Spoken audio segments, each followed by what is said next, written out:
Welcome to Real Money Talks. Real strategies from the moneymakers and the world changers that you can use to make millions, keep those millions, multiply your wealth, and build your team. Here's your host, author of 5 New York Times bestsellers, money expert on Dr. Phil, CNN, CNBC, The Street TV, Fox News, and The View, Loral Langemeier. Hello, everyone, and welcome to Loral Langemeier's weekly live stream update of the market. I want to thank you all for joining us, whether you're on Facebook, our live stream, our podcast, Loral's Real Money Talks. Very happy to have you all here today. Very happy to have you all joining us for the last of our 5-part series of luck versus intention. Very excited to have you all here today. Loral is going to be unable to join us as she is leading the mastermind in Reno of fellow Big Table members. So she sends her wishes, is very happy to have you all here today, but would love to see you all one day at a Big Table event. For today's presentation, to wrap up luck versus intention, we're going to be presenting some material that Martha Hanlon, one of the Big Table coaches, gave at a Big Table event. And we think this is not only great capstone content to our luck versus intention series that we've done, but also showcases to you all who are attending and listening the level of education and content that are available to Big Table members at our mastermind session. So it's a perfect opportunity for you to not only learn from one of the wisest women in the world when it comes to marketing, Martha Hanlon, but also gives an opportunity for you all to see the type of quality of education that you will see at these Big Table mastermind events. So in a moment, we're going to go ahead and start the pre-recorded presentation and have you all learn more about entrepreneurial leadership. And then we'll end with a discussion about the 5 phases we've just gone through, and then we will be able to set you on your way with luck versus intention, the series there. So as I get started here, if you could all let us know where you're calling in from, where you're visiting us from, and what your biggest challenge is when it comes to leading your team. Thank you all for joining us, and we're going to now have Martha pre-recorded entrepreneurial leadership. You, young lady. Martha has been a cornerstone of instructing for years. She was in Table 8. She had a very unique experience. Wasn't all of Table 8 millionaires when they all walked through the door? They were mostly millionaires. They were all about real estate. And I'm walking in going, hey, I want to build my business because I've got the purple thumb of real estate. The purple thumb. Yeah. And really unique group, the Grade 8 Table. The Grade 8. And known her for years from when she was in the Bay Area. Now she's out on the East Coast. Yeah. I bragged about you earlier and said, you're Wharton MBA, superstar in marketing, built agencies before, has done tons. And probably, the thing I have to give you tribute to the most is when we used to do alumni meetings where when you graduated, there was a certain point when you graduated the table and then stayed on, and all those structures just kind of fell apart. We're just one big darn group now. And the levels are too much, and so we just have one big group. Anyway, so we used to have this competition or this fun thing after a dinner. We'd have these fun alumni dinners, everybody that was around in the old days. We should bring some back, everyone, some other stuff. It would be fun. It would be fun. Then we would do the who could impersonate. Then it was roasting Loral. And then we would have this competition of who could impersonate me. And Martha would consistently win. Consistently be asking for credit cards and making fun of all my little Loralisms. So with that, Martha, amazing friend and mentor to all. They were super fun.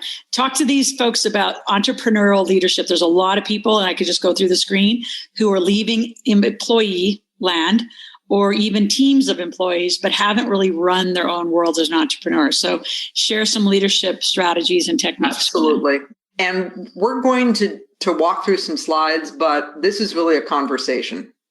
At its most strategic, I want you all to wrap your heads around this. You've come here for a reason. You've come to all of Loral's programs for a reason. And that reason is you want to increase your wealth. You want to become a millionaire or a multimillionaire or whatever, 10 times a millionaire. There's something that you want. And to get there, you're working on your investments. To get there, you're working on your business. Even if you just started your business yesterday, you're meeting people through everything that you're doing here at the big table. You're meeting people who, like Thomas, who you just had a great conversation with, who shared things with you and you were like, yeah, whatever he said, but I'm not going to do that. The piece that you must bring to your business is leadership. You can bring someone like Thomas. You can bring someone like Randy. You can bring someone like Jace. You can bring someone like Scott. You can bring someone like anybody in to do something in your business, but you cannot abdicate leadership to them.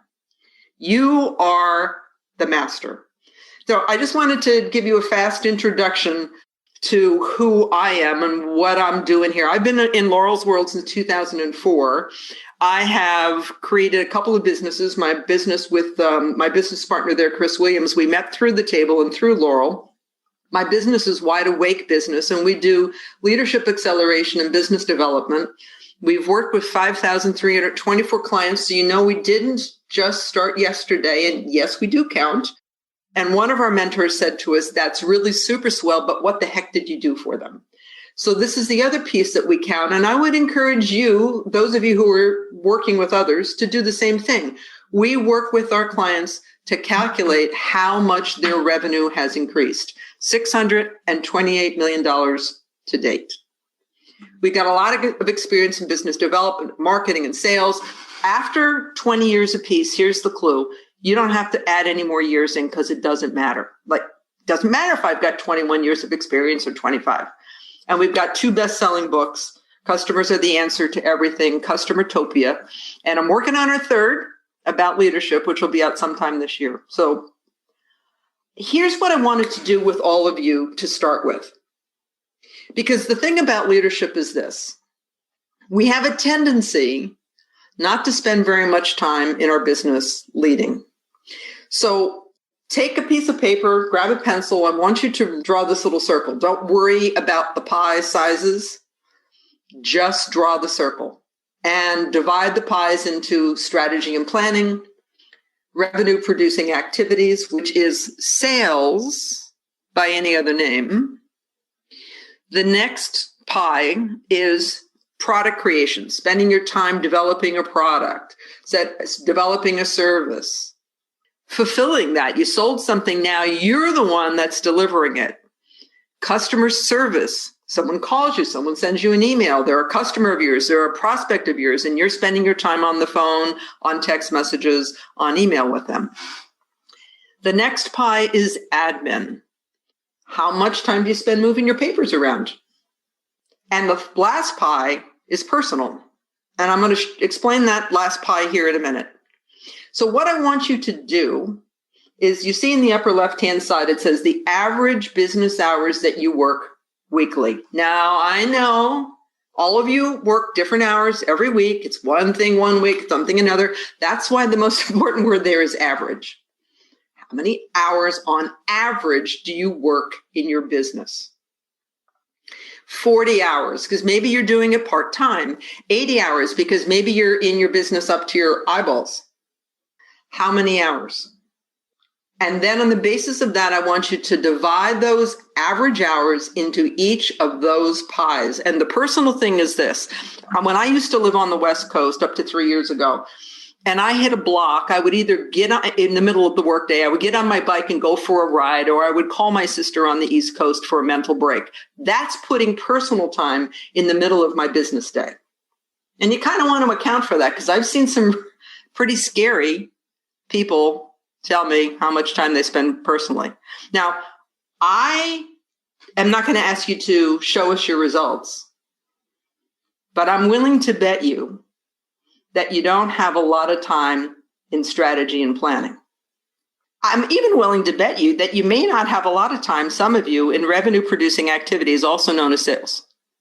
If you don't have time in strategy and planning, how do you know where you're going, the path to take you there, and how do you lead this team that you're building? How do you lead your financial planner?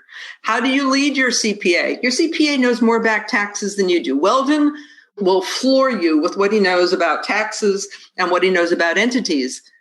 You're guiding him. I had a client the other day who was working with a marketing company. I was doing coaching with him. And he showed me the material that someone sent. My client, had no idea how to put it together, but he knew the pictures were wrong. The picture didn't drive the strategy. The copy didn't drive the strategy. That's your leadership in motion. And if you are spending, I'm betting, too much time on admin, some of you love to spend time on product creation or fulfillment because you think, how can I afford to bring somebody else in if I'm not paying myself yet? And here's what I'll say to you. If you don't bring somebody else in to do some of this fulfillment, your business is only going to grow so far. Because the only way to grow is to add more hours to your day or to increase your prices. And as much as you are brilliant at what you do, and you think nobody in the world can do it as well as you. So do I have anybody out there who thinks that nobody can do it as well as them? Just kind of give me a thumbs up if you think nobody can do it as well as you. Yep, there we go. Yeah, there we go. The truth of the matter is, when you lead, people will be able to do it as well as you, maybe better than you, which will enable you to rise up your value to your business. The higher your value to your business, the higher your value to your investments, the higher your value that you're working on to deliver your goal, the more likely you are to get there and get there faster. So I want you to do something for me, sort of virtually, metaphorically, because this is important. You all have an owner's hat. I want you to take it off for these next couple of minutes, and I want you to put it in the bottom drawer of your desk. Take it off. Everybody got their hat off? All right. Instead, I want you to put on your leader hat, because this whole conversation is going to be about you leading. And I want to say something to you up front. In order to elevate your value to your business, in order to step up being a leader, you are going to have to drop some sandbags, because you cannot elevate if you're being weighed down. And each of you have different sandbags. You know, those sandbags are things that are yeah, but, or I can't, or accept. We've all got something like I can't pay them. We've all got a sandbag, and there's going to be a sandbag or two or four that you're going to drop to get to where you want to go. So here's what I want you to wrap your head around. It's very simple. One of the things I hope I do when I'm working with all of you, I've coached many of you. I've coached Thomas. I've coached Elaine. I've coached Adam. I've coached a lot of you. One of the things I'm pretty good at is making complex things pretty simple. So I want to make this leadership thing simple. You have one responsibility as a leader. You are responsible for those around you to rise up. Starting with you. To rise up. That's your singular responsibility as a leader. Now, let's just take Weldon, because I brought him up earlier. In your wildest dreams, you were not going to be able to look at Weldon and say, let me help you rise up to be a better CPA. He's pretty darn good already. He's great, right? You are responsible for him to rise up, for his team to rise up, to understand your strategy for your business so that he's delivering what you want and need the first time. When you work with Thomas, it's the same thing. You are responsible for Thomas to rise up. Aren't you lucky, Thomas? All these people are going to be here to help you rise up. Thousands of people.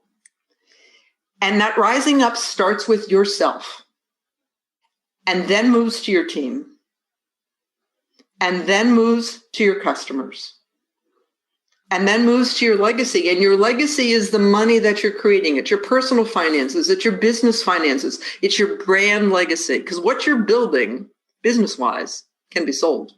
Somebody else wants it. So don't build it and walk away. So I want to do a little something else with you right here. I want to talk a little bit about the difference between leading and managing. So I want to take a look first at these first two columns. Probably most of you are either a creator or a technician.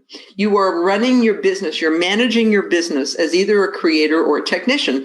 If you're a creator, your focus is this passion that you have. And your role is, let's go do it. And your plan is, I want to go create it. And I want to, oh, by the way, create that. I'm going to create that. I want to create that. And you spend all your time thinking about the things that you can create.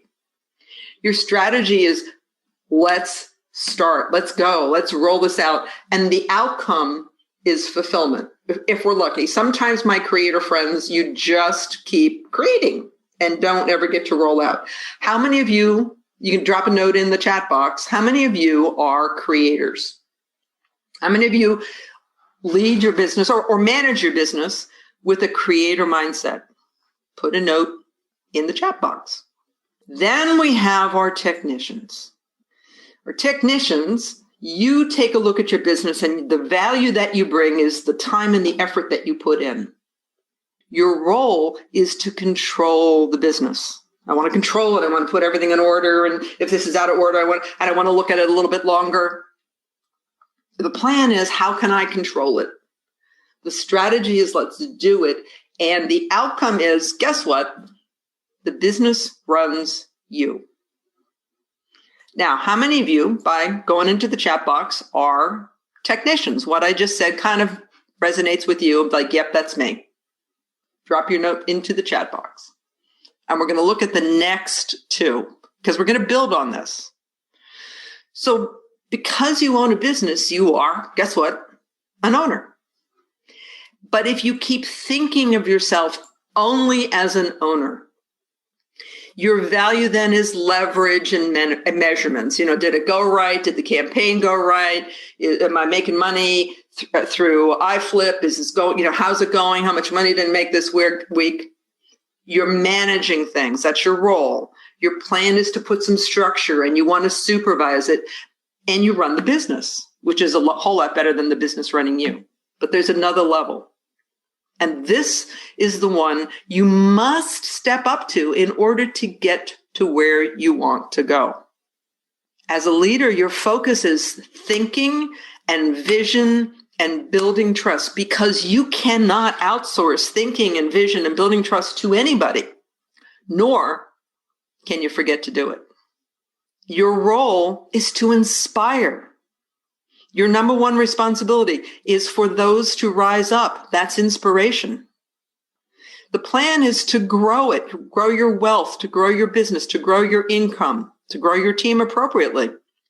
Your strategy is about inspiration, and the outcome is you've built a living organism that operates even if you've got a couple broken ribs and a spleen was removed.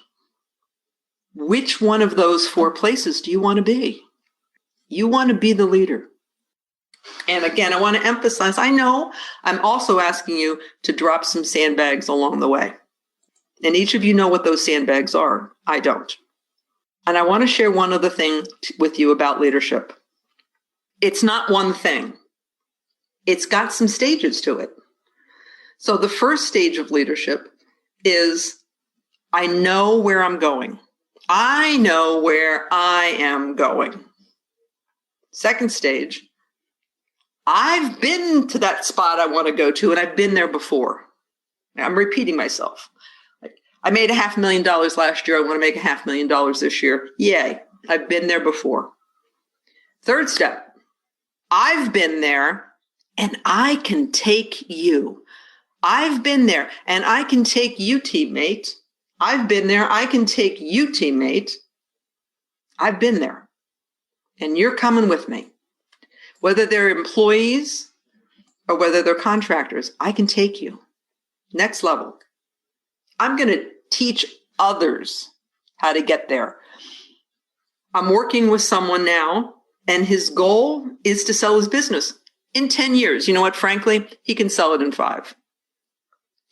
But to do that, he has to begin to teach others on his team how to take over the roles that he's been fulfilling. So that's the level that he's at. Next level, you're going to develop others to lead. So that's where he's going. That's where he's building her to take over some of the leadership. And the last is to lead others to lead others. Each of you are going to be in a different spot in this leadership hierarchy. The point that I want to make, the point that Loral wants to make, the point that all of this IWS team makes with you is this is your responsibility. Vision, building trust, putting the plan together, that we all come together to follow. And you're someplace along this hierarchy to make that happen. So I want you to sit with me for a minute, like clear your head of all this stuff. Let's think about this. This is a great question to ask. I love this question. What if your only responsibility in your business was rising up? Rising up yourself, rising up your team, rising up your clients, rising up your brand. That's your only responsibility. So if we went back to that circle, virtually all of your time would be in strategy and planning. Here's what it could look like. And I hope this is attractive. This is what it could mean for you. It could mean that you deliver only your highest value to your business every day. And by doing that, that means some of the junk comes off your plate, the stuff that doesn't make the needle move, the stuff that's below your highest value. It means that you've crafted a rising up development plan for every team member. And I want to be clear. Yes, if you have employees, you are absolutely doing that. Even if you don't have employees, this is part of what you want to be thinking about. My whole team are contractors. They do work for us, they do work for others, and we have a development plan with each of them. And, some of them have risen up as far as they want to go. They don't want to go any farther, which is fine. We know that. That might mean at some point in time we're going to outgrow them. It might mean at some point in time that you might outgrow them, but you're going to know it's coming. It's not going to be an accident, and it's going to be okay. If your only responsibility was to rise up, that means that you've developed services that truly advance the health and the well-being of every single client that you work with. And your value to your business is strategy and vision and identifying the values that you have that you're going to bake into your business, bake into your culture, and to build trust. First, trust in yourself, right? Because we're all going someplace we've never been before. So there's a little bit of like, do I trust me? Can I do this? If I step off the curb, am I going to get hit by a truck or am I going to be okay? So there's an element of first trusting yourself and then working for your team to trust you and you to trust your team and to build those values and that trust in your team and yourself. And that's what rising up could mean for you. So is this desirable? Give me a thumbs up if you're like, yeah, I want some of this. Is this where you want to go? So it's not something you grow into. It's something that you start with.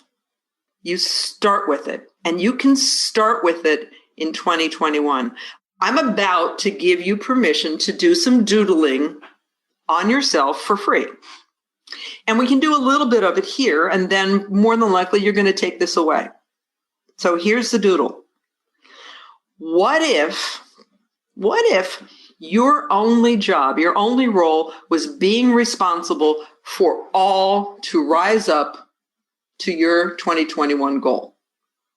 Second question, what would be the only things on your plate? What would be your sole responsibilities? And the last question, what does each team member require? It doesn't say employee. What does each team member require to rise up to deliver their part of the goal? And again, it may be, if they're not employees, it may not be a full development plan like you did in your job when you were a manager or a director or a VP or whatever you were. But nonetheless, whoever you bring into your business, whoever you bring into your wealth plan, they need direction. I'm about to have a call later on today with my financial planner. My goal is to provide directions. They're going to give me some input. I'm going to give them some more directions. I'm going to take things off the table. I'm going to point them in this direction looks good. That doesn't. That's my responsibility. My responsibility is not to go into that call and say, great, where are we going? They can take me 1,000 places. Only one of them is where I want to go. So I want you to write down these 3 questions. What if your only job was to be responsible for rising up for this year? What are the only things that would be on your plate, your sole responsibilities? And then take a look at either the team that you have or the team you're bringing on and write down what's required for them to rise up. And then you'll know if your team's ready to rise up. So this is how your results will manifest. When you lead yourself, you lead your team, you lead your clients, and you lead your legacy. You can't go out and hire this. Nobody can take this role. This is your role. And make sure you're always measuring those results so that you know that you're on your way to your goal, so that you know that your strategy is working, or this isn't, and I'm going to play with that, or I'm going to A/B test this, or that was interesting, but it didn't work, so that you know where to go to make improvements.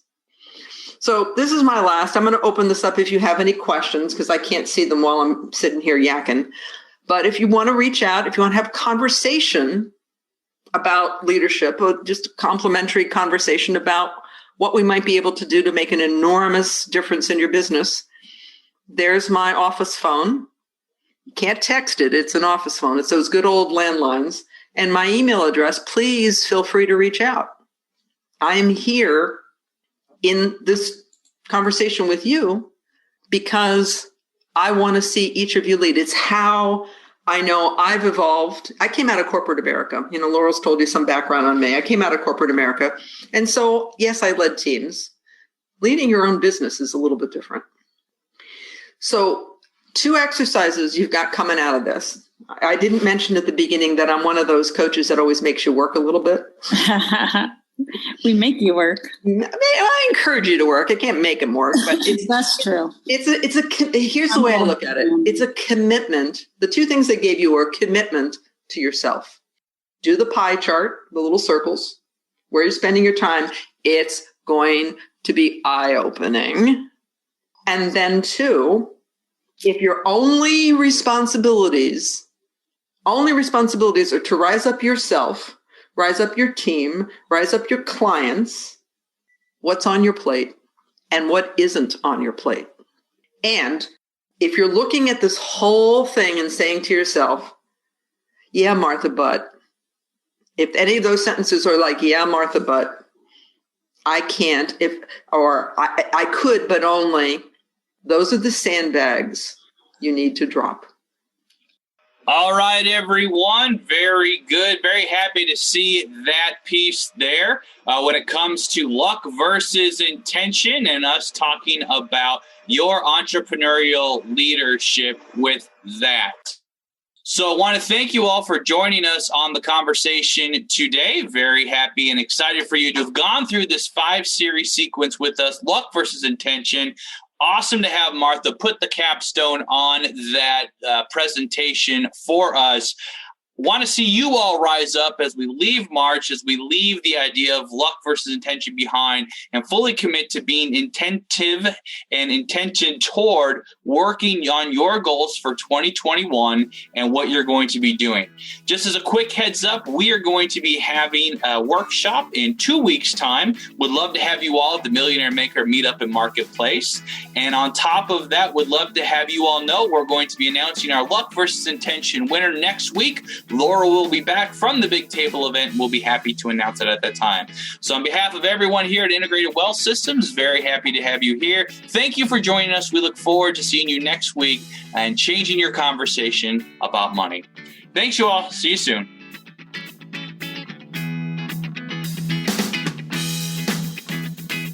Thanks for listening to the Real Money Talks podcast. Your host has been Loral Langmeyer, author of 5 New York Times bestsellers, money expert on Dr. Phil, CNN, CNBC, The Street TV, Fox News, and The View. Want to learn more about off-Wall Street investing, tax strategies, and multi-million-dollar business strategies? Visit liveoutloud.com/podcast for past episodes, show notes, and resources.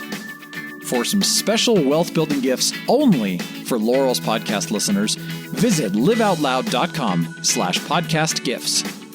Do you have a burning question for Laurel? Visit AskLoral.com to submit your question, and it may just be covered on a podcast episode. So stay tuned and be sure to subscribe to get new episodes every week.